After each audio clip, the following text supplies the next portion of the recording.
안녕하세요.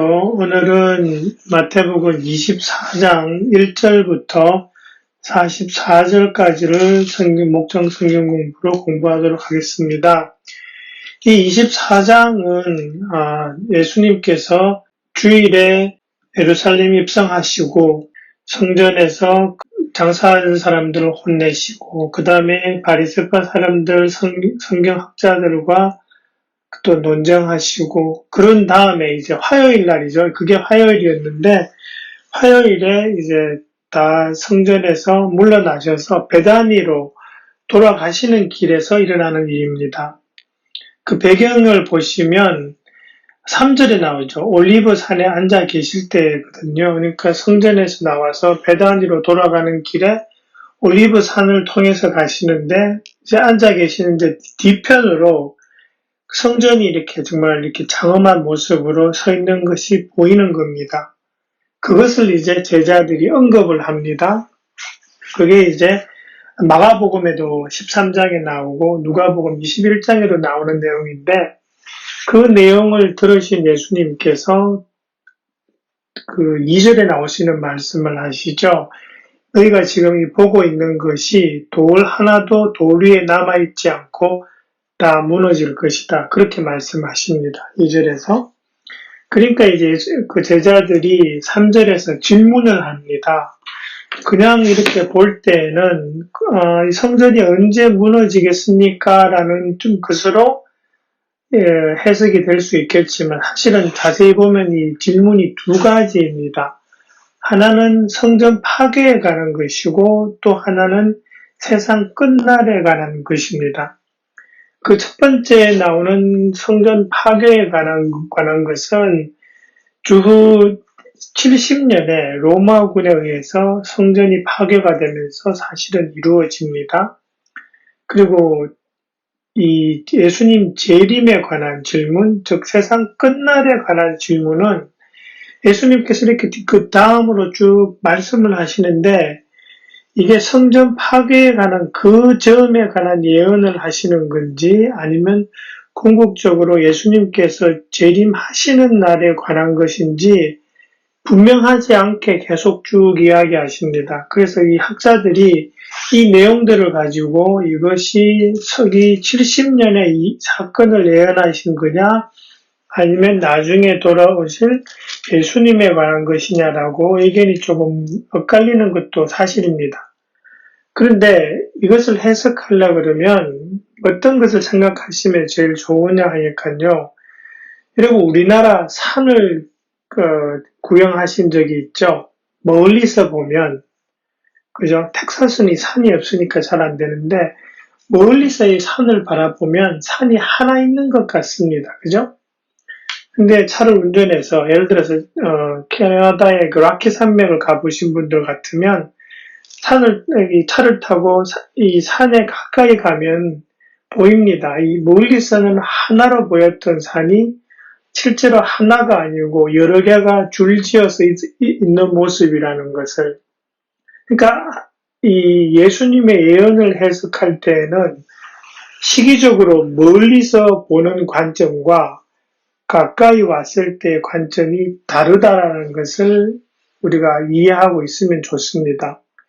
실제로 멀리서 봤을 때의 그 산과 가까이 왔을 때의 산은 똑같은 산입니다. 다시 말해서 예수님이 예언한 그 예언의 사건은 동일한 사건이지만 그것이 가까이 와보니까 그 사건 이후에 또 비슷한 사건이 있고 또 다른 사건이 있고 하면서 저번에 이 목사님도 설교하시다 말씀하셨지만 점진적인 계시라는 말을 합니다. 그러니까 처음에 하나 보여줬는데 시간이 가까이 오면서 하나씩 더 분명하게 나타나는 것이 이 예수님의 예언입니다. 성경의 모든 예언이 그렇다고도 볼 수 있습니다. 다시 말해서 멀리서 봤을 때는 서기 70년에 성전 파괴에 관한 예언이지만 그 사건이 있고 또 그것을 지나서 우리가 살아가는 과정에서 보니까 다른 사건들이 또 있잖아요. 그러다 보니까 어떻게 되냐니까 해석이 이제 바뀌는 거죠. 처음에는 성전 파괴에 관한 예언으로 해석을 할 수도 있지만 이것이 쭉 가다 보면 궁극적으로는 예수님께서 재림하시는 그 세상 끝날에 대한 예언이라고 그렇게 지금 해석이 될 수 있는 것이 대부분의 성경의 예언이고 지금도 그렇게 해석을 하는 것이 맞습니다. 그러니까 서로 간에 약간씩 섞여 있다는 것을 염두에 두시고 이 24장을 읽어야 됩니다. 그런 면에서 이 24장이 신학적으로 되게 깊이가 있는 것이기 때문에 저도 지금 여러분하고 어디서 어디까지 나눠야 될지를 사실은 가름을 잘 못하고 있습니다. 좀 간단하게 하자면 이 목장 성경 공부에 맞는 정도로 지금 그렇게 많이 줄였다고 보시면 맞습니다. 24장을 보시면은 한 여러 개 단락으로 나눌 수가 있습니다. 예수님께서 답변을 시작하시는 4절부터 14절까지는 이 대략적으로 세상 끝날까지 일어날 일에 대한 일반적인 예언을 하고 계시다고 보면 맞고요. 그 다음에 15절부터 28절은 좀 더 세밀하게 들어가서 성전 파괴에 대한 그러한 예언부터 해서 다가올 큰 재난에 대한 예언을 예수님께서 하고 계시고요. 그러면서 29절, 31절은 사실은 예수님께서 재림하시는 것에 대한 예언이라고 보면 맞고 그 다음에 32절부터 35절까지는 무화과 나무에 대한 교훈이라고 해서 좀 이따 다시 말씀드리고요. 그 다음에 36절부터 44절은 예수님 재림할 때가 언제인지 모르니까 그것을 항상 준비하고 있어야 된다라는 그런 말씀을 하시는 단락으로 이렇게 구분해 볼 수가 있습니다. 먼저 그 4절부터 14절 내용에서 그 4절부터 8절까지를 이렇게 또 나누어 볼 수 있는데요. 4절, 5절은 보시면 이렇게 환란 같은 것들이 있을 터인데 그 가운데 어떤 것이냐니까 이 재림의 시기라고 오해할 만한 일들, 특별히 이 거짓 그리스도들이 등장할 거라는 그런 말씀을 하십니다. 그러면서 전쟁과 전쟁에 대한 소문이 날 것이라는 말씀을 6, 7절에 하시고요. 그러면서 8절에서는 진통과 같은 진통으로 표현되는 고통의 시간들이 있을 것이다 라는 그런 말씀을 하십니다. 그런데 이 진통이라는 것을 생각해 보면은요, 여러분, 이렇게 남자들은 잘 모르겠지만 그래도 옆에서 애 태어나는 걸 보신 분들은 좀 감을 잡으실 텐데 진통이 온다는 것은 아기가 태어날 것을 지금 알려주는 신호죠. 근데 진통이 온다고 해서 아기가 태어났다는 것은 아닙니다. 진통이 온 그 순간부터 아기가 태어나는 시간까지 몇 시간이 걸릴지 모릅니다. 그죠? 1시간이 될지 또는 열 몇 시간이 될지. 그렇기 때문에 진통을 가지고 우리가 알 수 있는 것은 이제 아기가 태어날 거다. 그죠? 그것처럼 이 진통으로 표현된 이 고통의 시간들이 시작되면 이제 예수님이 오실 것이라는 것을 우리가 눈치는 챌 수 있는데 그렇지만 언제 오실지는 모른다라는 것을 이 진통으로 지금 표현하고 있다고 볼 수 있습니다.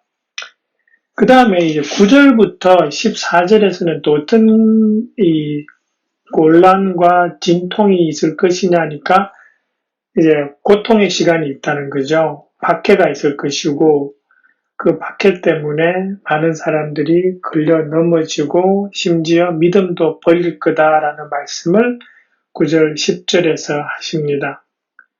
그러면서 또 보시면 거짓 예언자가 등장하고 거기에 홀리는 사람도 있을 것이고 많은 사람들의 사랑이 식을 거다라는 말씀을 12절까지 하십니다. 그러면서 이 예수님의 재림에 대한 가장 분명한 징조는 뭐냐 하니까 모든 민족에게 복음이 증언될 것이다라는 것. 그것이 가장 확실한 징조라는 것입니다. 그 다른 이외의 것은 전조나 언제 일어날지 모르는 것에 대한 전조에 불과하다는 걸 우리가 알아야 됩니다. 그리고 난 다음에 보시면 이제 15절부터 28절 중에 특별히 이제 15절, 16, 17, 18, 20절까지는 뭐냐 하니까 그러한 상황 가운데에서 우리 주변에서 쉽게 일어날 수 있는 일들을 지금 이야기하고 계십니다. 그리고 이 15절을 예루살렘 성전 파괴에 가장 근접해 있다고 그렇게 해석을 합니다.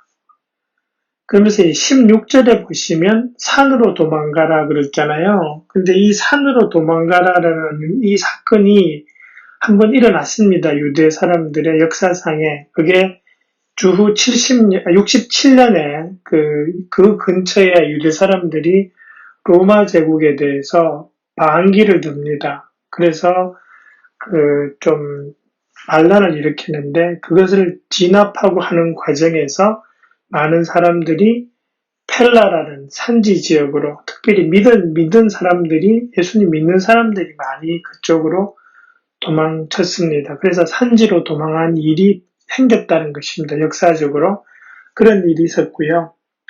그리고 이제 15절에 잘 보시면은 중간에 황폐하게 하는 가증스러운 물건이 거룩한 곳에 서 있는 것을 보거든 이렇게 되는데 이 구절은 다니엘서 9장 27절에 나오는 흉측한 우상이 선다라는 것하고 많이 연관되어지는 그런 구절이죠. 그리고 사실 이 부분에 해당하는 사건이 주전 167년에 있었습니다. 예루살렘 성전에 그리스의 우상을 섬기는 그러한 우상 같은 것들이 진짜 들어온 적이 있었고요. 돼지의 피를 막 뿌리고 하던 그런 일이 있었습니다. 그러니까 이 사건이 역사적으로도 있었다는 것을 아마 이미 일어났다라는 것을 예수님 말씀하시기 전에 일어났었다라는 것을 연상할 수 있고요. 그것이 또 다니엘서랑 연관이 되고요. 그리고 또 보시면 요한계시록에도 요한계시록은 주전 100년 주후 100년이니까 이 예루살렘 성전 파괴 이후입니다. 근데 거기에 요한계시록에 예언되어지는 내용 중에 13장에 가시면 13장 한 11, 12, 13절 근처의 내용이 사실은 이 부분하고 되게 많이 연관이 됩니다. 그래서 어떻게 보실 수 있냐 하니까 예수님이 지금 인용하시는 이 다니엘서가 주전 오래전에 있었던 일이고 그 내용이 주전 167년에 일어났고 그것이 또 요한계시록에 또 예언되어지는 것을 보면서 딱 이 부분을 주후 70년에 있었던 예루살렘 성전 파괴라는 것으로 딱 못 박을 것이 아니고 이것은 전반적으로 재림 때까지 나타나는 그러한 전반적인 상황, 특별히 어떻게 보면 적그리스도에 관한 그러한 예언하고 연관되어질 수 있다라고 그렇게 해석하는 것이 24장의 전반적인 흐름에 부합한다고 그렇게 보시면 맞습니다. 그 다음에 이제 23절부터 28절에는 이 그리스도에 대한 거짓 그리스도에 관한 경고의 말씀을 하시는데요. 무슨 소리냐니까 이런 말씀하십니다. 이 거짓 그리스도도 표징과 기적을 일으킬 수 있다라는 것입니다. 그래서 그것이 사단의 힘이 그 정도 있을 수 있기 때문에 기적과 표징을 일으킨다고 해서 그리스도가 반드시 그리스도라고 할 수 없다라는 그것을 기억해야 된다는 것이고요. 또 하나는 어떤 특정한 지역에 나타나서 그리스도다라고 이야기하는 걸 믿지 말아라는 것입니다. 광야에 계신다 또는 골방에 계신다 해서 그 특정 지역에 좁은 지역에 이렇게 나타나서 내가 그리스도요라고 이야기하는 거 믿지 말라는 것입니다. 그렇기 때문에 28절을 보시면 좀 압니다. 죽음이 있는 곳에 독수리가 모여든다라는데요. 독수리는 깨끗해가지고요. 시체에 잘 안 갑니다. 시체에 이렇게 몰려드는 독수리 비슷한 것을 영어로 vulture라고 그럽니다. 이게 수리 종류죠, 그죠? 근데 독수리는 우리가 생각하는 독수리는 아닙니다. 그러니까 우리 주변에도 지금 보시면 가끔씩 이렇게 뭐 짐승들 죽어 있으면 위에서 날아와서 팍 그 채가는데 그건 독수리가 아니고 벌처거든요. 그러니까 그러한 죽음들이 잔뜩 있으면 그 위에 벌처들이 모여 있을 것이고, 그러면 멀리서도 알 수 있잖아요. 아, 저기에 시체가 있구나. 그렇게 눈에 띄는 것처럼 그리스도께서 오실 때에는 그렇게 분명히 보인다라는 겁니다. 이렇게 뭐 광야에 있다, 골방에 있다라고 이렇게 지역적으로 나타나는 것이 아니고 확 눈에 띄게 오실 것이라는 것을 지금 28절이 말씀하고 있다고 보면 됩니다. 그러면서 이제 29절부터 31절에는 예수님의 재림하시는 모습을 이야기하고 있습니다. 언제 오느냐? 환난이 있은 후에. 그죠? 29절에서 그렇게 이야기합니다. 그러면서 인자가 오는 징조가 있는데 그것이 뭐냐? 인자는 구름을 타고 그 다음에 뒤에 보시면 천사들과 함께 큰 나팔 소리와 함께 나타나신다. 그렇게 이야기하십니다. 고린도전서 51절, 52절에 그 나타나는 내용하고 그 다음에 데살로니가 전서 4장 16절의 내용하고 이것이 비슷합니다. 그죠? 그래서 예수님의 재림하시는 모습이 이럴 것이다라는 것을 우리가 알 수 있다라는 것입니다. 그리고 그 뒤에 그 무화과 나무에 대한 그 예언을 지금 이야기하시는데요. 고린도전서 15장 51절 52절 내용입니다. 그 예수님 재림하시는 모습은 그 다음에 이제 그 무화과에 관한 것은 뭐냐 하니까 이제 겨울이 되고 잎이 다 떨어진 다음에 봄에 이제 무화과 잎이 나고 이렇게 되면은 계절이 바뀌어서 여름으로 가고 있다라는 것을 사람들이 다 안다. 그것처럼 그죠? 무화과 나무에 생기는 그 변화를 보고 계절이 바뀌는 것을 아는 것처럼 여러 가지 환난의 징조들이 보이면 세상 끝날이 왔다라는 것을 알아라라는 것이 이제 말씀하시는 거고요. 그러면서 사실 이 구절에서 되게 해석이 곤란한 부분이 이 세대라고 번역되는 그 단어입니다. 이 세대는 그냥 우리 생각에는 같은 세대 그러면 동시대의 사람이잖아요. 근데 지금 이 세대를 예수님의 지금 말씀을 듣고 있는 그 사람들의 세대로 이야기를 해버리면 이게 좀 안 맞아요. 그래서 이 세대를 어떻게 해석하는 게 가장 적절한가 하니까 예수님의 지금 이 말씀들 있죠. 이런 일이 일어날 거야 라고 이야기하신 그 일들을 직접 보는 그러한 세대들로 해석을 하면 지금 이 세대는 지금 당장 눈앞에 보이는 세대가 아니고 예수님의 그 말씀을 직접 겪을 세대라고 해석하는 것이 문장과 모든 내용을 맥락에서 이해하기 가장 좋다라는 것입니다. 그게 더 맞습니다. 그러면서 예수님께서 36절에서 44절까지를 이야기하시면서 그날과 그 시각은 아무도 모른다. 하늘의 천사들도 모르고 아들도 모르고 오직 아버지만 아신다. 그렇게 돼 있어요. 그러니까 이제 그 예수님 자신이 재림하실 날을 지금 모르신다라는 거죠. 이 부분이 이제 해석할 때 조금씩 문제가 되는 게 뭐냐 하니까 우리가 알기로 삼위일체 하나님이시잖아요. 성부, 성자, 성령 하나님. 근데 예수님은 성자 하나님이시란 말이에요. 하나님은 전지전능하셔야 되죠. 근데 지금 모른다 그러세요. 그럼 전지하신 게 아니죠. 그러면 사람들이 어떤 이 구절을 가지고 예수님은 하나님이 아니다라고 그렇게 잘못 해석하는 사람들이 생겼습니다. 사실은. 이걸 우리가 어떻게 해석해야 되느냐? 모르시는 것이 있다라고 이야기하셨기 때문에 모르시는 것이 있다라고 받아들이는 게 맞죠. 근데 왜 모르실까, 하나님이? 그거는 이렇게 해석해야 됩니다. 예수님은 이 땅에 오실 때에 완벽한 인간의 모습과 완벽한 하나님의 모습을 동시에 가지신 분입니다. 그죠? 완벽한 인간인과 동시에 완벽한 하나님이십니다.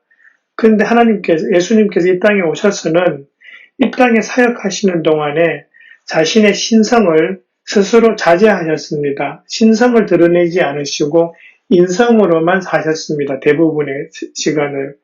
인성 위주로 성령님과 함께 교통하시면서 하나님 아버지의 뜻을 분간하셨습니다. 그것이 예수님의 사역 방식입니다. 이 땅에 계실 동안에. 그러다 보니까 이때 지금 하시는 말씀은 그 전지하신 하나님의 신성을 지금 자제하시는 겁니다. 인간들과 함께 살고 있는 동안이시기 때문에. 그렇기 때문에 이 말씀이 그렇게 해석하는 것이 맞는 거죠. 전지하신 하나님의 입장에서가 아니라 이 순간만큼은 우리와 똑같이 그런 사람의 모습으로 동등한 위치에서 살아가시는 사람으로서 자신의 그 인성을 극도로 나타내신 그런 부분이라고 그렇게 해석하시면 이 부분이 해석이 되고요. 그렇게 해야만 맞습니다. 잘못하다가는 이걸 신성이 없다라고 그렇게 잘못 해석하면 이단으로 흐릅니다. 그러시면서 핵심은 그겁니다. 그날은 모른다라는 것입니다. 그죠? 그러니까 이제 어떤 사람들 그러죠. 성경을 해석해서 예수님 먼저 오신다고 그렇게 시간까지 정해놓은 그런 사람들이 사실은 있었습니다. 많이. 근데 예수님 하시는 말씀은 모른다는 겁니다. 그러면서 핵심은 그겁니다. 깨어 있으라는 것입니다. 언제 오실지 모르기 때문에. 그것이 42절의 말씀이고요. 뒤에 보시면 도둑같이 오신다라고 그렇게 돼 있어요. 그렇기 때문에 뭐라고요? 44절 준비하고 있으라라고 하시는 겁니다. 이게 예수님께서 하시고자 하시는 말씀입니다. 그 시간은 모른다는 데에 방점을 두는 것이 아니라 너네들도 모르기 때문에 준비하고 있어야 된다라는 그 말씀을 지금 하고 계시는 겁니다. 그래서 핵심을 바로잡고 그렇게 공부하면 좋겠고요. 하여튼 이번 과는 여러분들이 잘 읽고 혹시 궁금하시면 저한테 카톡으로 질문해 주시기 바랍니다. 그렇게 공부하는 것이 쉽지는 않을 그런 과라는 것도 제가 잘 이해하고 있습니다. 네, 감사합니다. 수고해 주시기 바랍니다.